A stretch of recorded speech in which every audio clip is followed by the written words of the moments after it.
बिश्नोइया ने आय के एक बूझण लागो जाट। जाम्भोजी के स्त्री है ओके मासू घाट। बिश्नोई यूं बोलिया नहीं लुगाई कोय। निराहारी निराकार है पुरुष परमात्म सोय। एक बार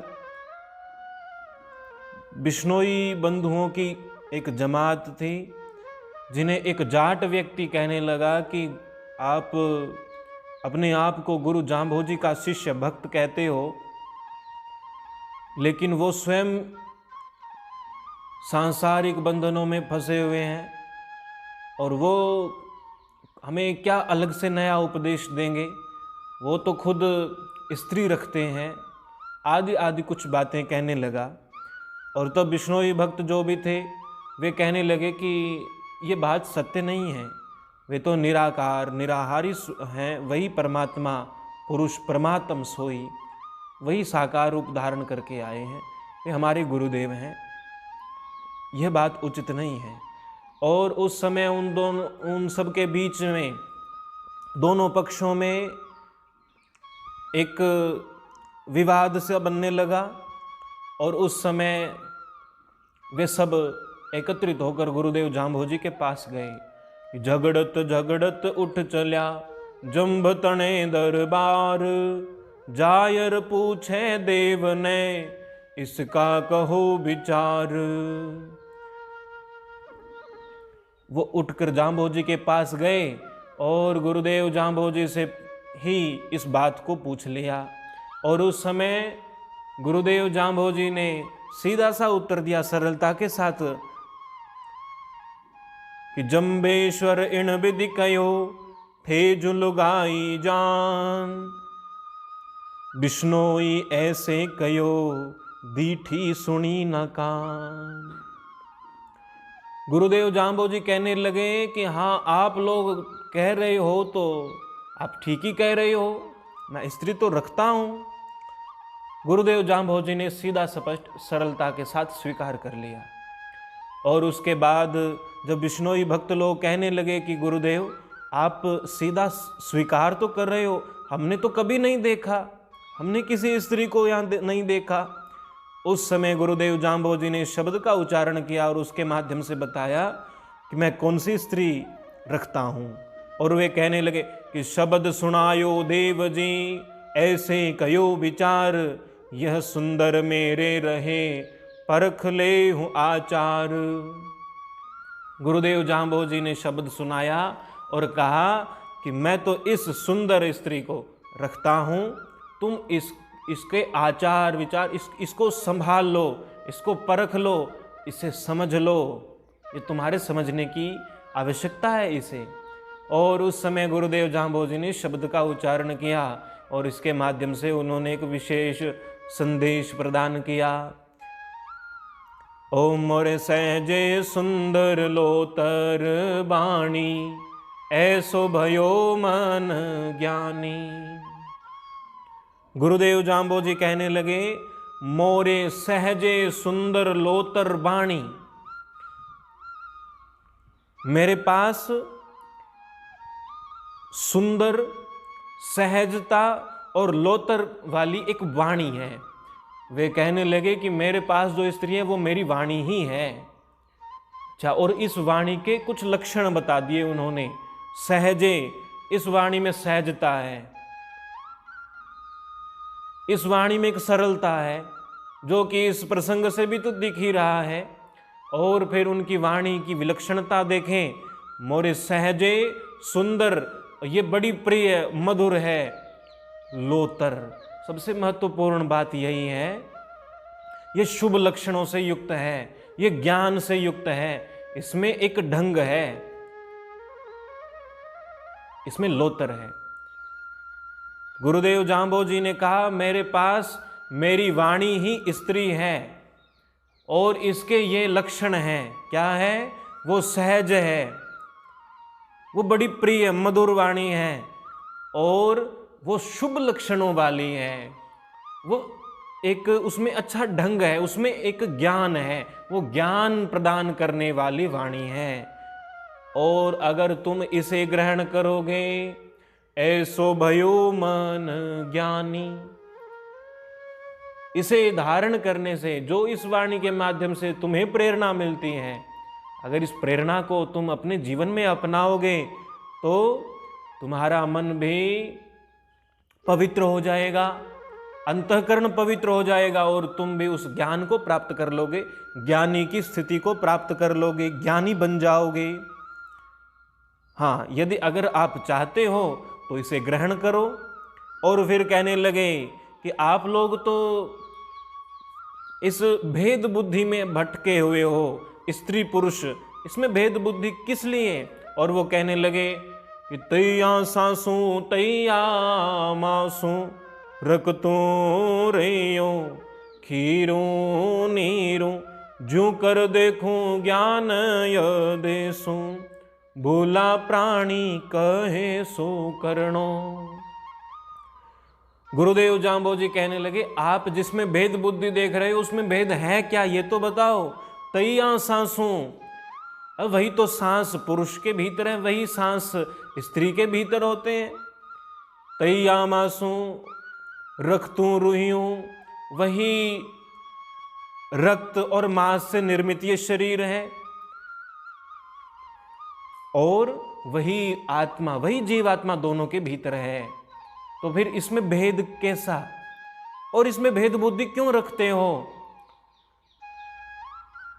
अगर तुम्हें अंतर करना ही है तो उन्होंने उदाहरण दिया खीरू नीरू, एक क्षीर नीर, दूध और पानी को अलग करने का विवेक वो एक हंस के पास होता है। एक उदाहरण हंस का दिया जाता है। हंस एक ऐसा प्राणी जो दूध, एक पात्र में से दूध को अलग पी लेता है और पानी को उसी पात्र में छोड़ देता है, वो अलग अलग कर देता है।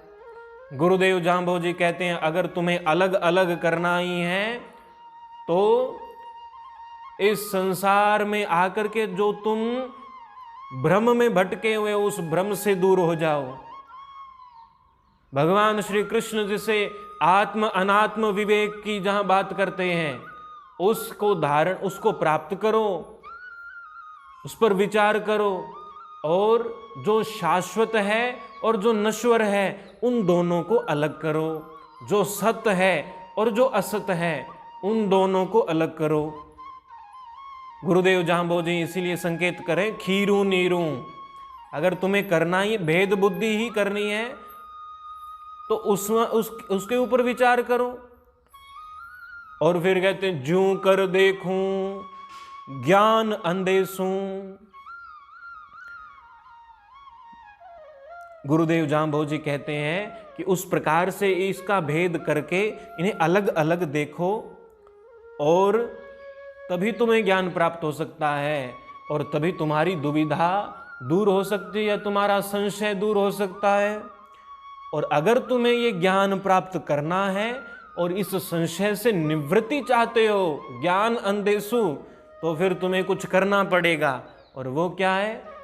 वो कहते हैं भूला प्राणी कहे सो करनो। इसलिए हे प्राणी, हे भूले हुए प्राणी, हे प्राणी तुम भूल चुके हो, और अब अगर तुम इस संशय से निवृत्ति चाहते हो और ज्ञान प्राप्त करना चाहते हो तो जो मैं इस वाणी के माध्यम से कह रहा हूं उसे अपने जीवन में उतारो। कहे सो करनो, जो मैं कह रहा हूं उसे करना पड़ेगा, अन्यथा तुम इस संशय से निवृत्त नहीं हो सकते। और फिर कहते हैं कि ऐ अमाणो तत्व समाणो, ऐ आलो में पुरुष न लेना नारी। ऐ अमाणो तत्समाणो। गुरुदेव जाम्बोजी कहते हैं, अरे आप लोग अपने आप के ऊपर भी थोड़ा विचार करो। तुम्हारी विशेष स्थिति है, तुम एक विशेष हो। तुम क्या हो? आई अमानो, तुम तो अमान हो। तुम मान अपमान इन सबसे रहित, तुम इन सबसे परे, तुम उस परम सत्ता के अंश हो अपने आप को पहचानो। और फिर कहते हैं तत्व समाणो, जो तत्व रूप से समाया हुआ है उसे पहचानो, तत्व ज्ञान की ओर चलो, तत्व क्या है उसकी ओर विचार करो। और वे कहते हैं अय्या लो मैं पुरुष न लेना नारी। हे भाई, मुझे तो पुरुषों और स्त्री आदि ये लिंग भेद से मुझे कोई मतलब नहीं, मुझे इसकी कोई आवश्यकता भी नहीं। मैं तो तत्व की बात करने वाला हूं, और तत्व की बात में ये लिंग भेद नहीं होता।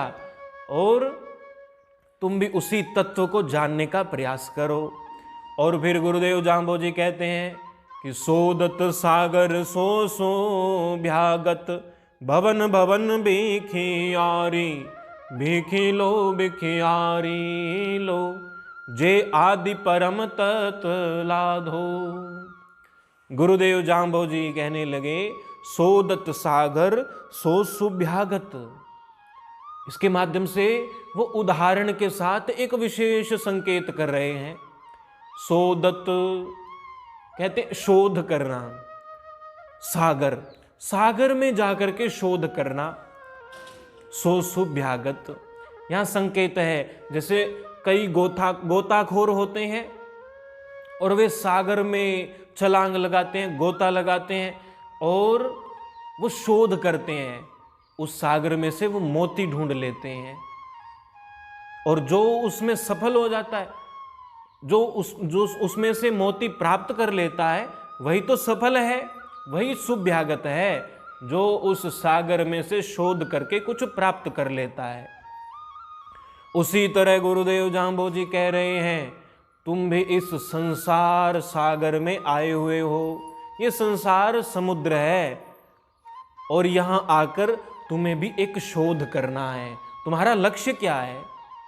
क्योंकि जो गोताखोर समुद्र में गोता लगाता है तो वो एक लक्ष्य को लेकर लगाता है कि मुझे मोती प्राप्त करना है। हाँ, सभी नहीं कर पाते, लेकिन जो मोती को प्राप्त कर लेता है वो सफल हो जाता है। उसी तरह गुरुदेव जाम्बो जी कहते हैं इस संसार सागर में आकर के तुम भी शोध करो उस परम तत्व का। अगर तुम उसे जान लोगे, उस तत्व ज्ञान को जान लोगे, तुम तत्वदर्शी बन जाओगे, तो ही तुम सफल हो। सो सुभ्यागत।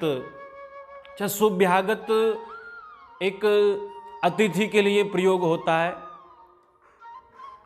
और अतिथि वो होता है जो थोड़े समय के लिए रहता है। तो गुरुदेव जाम्बो जी संकेत करते हैं हम भी यहाँ थोड़े समय के लिए आए हैं, और उस थोड़े समय में अगर हमने इस संसार सागर में रह करके उस तत्व का शोध कर लिया तो ही हम सफल हैं, अन्यथा नहीं है। भवन भवन भिखियारी, भिखियारी लो, जे आदि परम तत्व लाधो। इसके माध्यम से गुरुदेव जाम्बो जी संकेत करते हैं, एक भिखारी का उदाहरण देते हैं। अगर तुम उस तत्व को प्राप्त करना चाहते हो तो तुम्हें एक भिखारी की तरह बनना पड़ेगा। किस प्रकार से? वो संकेत करते हैं एक भिखारी वो भिक्षा मांगने के लिए भवन भवन, घर घर में घूमता रहता है और भिक्षा मांगता रहता है। और जब एक भिखारी भिक्षा मांगता है, ये कोई साधारण तो क्रिया नहीं है, उसके लिए उसे अपने अहम का त्याग करना पड़ता है। गुरुदेव जाम्बो जी कहते हैं उसी भिखारी की भांति तुम भी भिक्षा मांगो गुरुदेव की शरण में जाकर, दैन्य भाव से प्रार्थना करो, तो ही तुम्हें उस मूल, उस परम तत्व को प्राप्त करने में तुम सरलता से उस मार्ग में बढ़ सकते हो। क्योंकि गुरु की कृपा के बिना, गुरु के मार्गदर्शन के बिना उस परम तत्व को जाना नहीं जा सकता। इसलिए गुरुदेव जाम्बो जी संकेत करते हैं कि तुम गुरुदेव की शरण ग्रहण करो। इस भिखारी के, इस भिक्षा के उदाहरण के माध्यम से वो संकेत कर रहे हैं तुम गुरु की शरण ग्रहण कर लो, तुम शरणागति में चले जाओ। और अगर गुरुदेव प्रसन्न हुए, गुरुदेव ने तुम्हारे ऊपर कृपा की, तो गुरु ही हैं जो अपने मार्गदर्शन से तुम्हें तत्वदर्शी बना सकते हैं, तुम्हें इस मार्ग में प्रशस्त कर सकते हैं। और इसी उक्ति का एक भाव हम इस प्रकार से भी समझ सकते हैं। गुरुदेव जाम्बोजी कहते हैं, जे आदि परम तत्व लाधो, जो उस आदि उस मूल परम तत्व को जान लेता है, प्राप्त कर लेता है, वास्तव में भिक्षा मांगने का अधिकारी भी वही है। क्यों? क्योंकि उसे फिर उस भिक्षा से केवल उतना ही प्रयोजन होता है कि उसे बस जीवन चलाना होता है, और भिक्षा मांगकर जीवन यापन करना उसी परम तत्व को प्राप्त किए व्यक्ति के लिए ही उचित है, श्रेयस्कर है। अन्यथा बाकी सब तो सक्षम होते हैं, वो अपना कुछ कार्य करके भी अपनी जीविका कमा सकते हैं, लेकिन उस परम तत्व को प्राप्त व्यक्ति ने अपने परम लक्ष्य को प्राप्त कर लिया है, इसलिए उसे अन्य जीविका के लिए विशेष कुछ करने की आवश्यकता नहीं, वो भिक्षा मांगकर भी अपना जीवन यापन कर सकता है। ऐसा संकेत करते हुए गुरुदेव जाम्बोजी साथ ही इसी उक्ति के माध्यम से शरणागति का भी संकेत कर रहे हैं। और उसके बाद गुरुदेव जाम्बोजी कहते हैं कि जाके बाद विराम विरासो सासो, ताने कौन कैसी सालिया साधो। जाके बाद विराम विरासो सांसो, ताने कौन कैसी सालिया साधो। लेकिन हे भाई, तुम थोड़ा ध्यान रखना। किस बात का? अगर तुम्हारे भीतर ये सब चीजें बची रही तो तुम उस परम तत्व को प्राप्त व्यक्ति नहीं कहला सकते। कौन सी चीजें? जाके वाद विराम। गुरुदेव जाम्बोजी कहते हैं कि जिसके भीतर अभी तक वाद विवाद के ऊपर विराम नहीं लगा है, जिसके भीतर अभी तक वाद विवाद की स्थिति है, जिसने इसको छोड़ा नहीं है, विरासो सांसो, जो लड़ाई झगड़े और संशयों में जीवन जी रहा है, जो वाद विवाद में भटका हुआ है, तो ताने कौन कैसी सालिया साधो। उसे सालिया, उसे सुलझा हुआ साधु कौन कहेगा? और सुलझा हुआ साधु वही है जो इन सब से दूर होकर उस परम तत्व को जान लेता है, उसे प्राप्त कर लेता है। और जो तत्वदर्शी है, जो तत्ववेत्ता है, उसके भीतर ये सब चीजें नहीं होती। गुरुदेव जाम्बोजी यही संकेत करते हैं, यदि तुम्हारे भीतर वाद विवाद, लड़ाई झगड़ा और संशयों का जो एक झुंड बना हुआ है, तब तक तुम सुलझे हुए साधु तो नहीं कहला सकते। इसलिए तुम विचार करो और उस परम तत्व को प्राप्त करने की ओर चलो, और उसके लिए गुरु की शरण ग्रहण करनी पड़ेगी। और गुरु रूप में स्वयं गुरुदेव जाम्बोजी तुम्हारे सामने है, और पूर्व की युक्तियों में ही वे संकेत करते ही हैं, भूला प्राणी कहे सो करनो। जो मैं तुम्हें कह रहा हूं तुम वो करो, अन्यथा तुम भटके हुए हो, थोड़ा संभल जाओ। इसलिए गुरुदेव जाम्बोजी इस शब्द के माध्यम से संकेत करते हैं, तुम इस लिंग भेद की जो दृष्टि है इसे दूर करो। इस भेद बुद्धि से दूर हटकर अगर अंतर करना ही है तो इस मिथ्या और सत्य के बीच में जो एक घोलमेल सा हो गया है, इससे थोड़ा दूर हो जाओ, इसे दूर करो। क्या सत्य है, क्या असत्य है, इसके ऊपर विचार करो। उस परम तत्व को जानने का विचार करो। अगर भेद करना है तो इसमें करो। ये लिंग भेद, ये भेद बुद्धि ठीक नहीं। और गुरुदेव जाम्बोजी कहते हैं, मुझे इससे कोई प्रयोजन नहीं। मेरे पास जो वाणी है वही मेरी स्त्री है, और अगर तुम उसके अनुसार चलोगे तो फिर तुम भी उस परम तत्व को प्राप्त कर सकते हो। इसलिए गुरुदेव जाम्बोजी ने इस शब्द का उच्चारण किया और इस प्रकार से सभी भक्त लोगों को उपदेशित किया।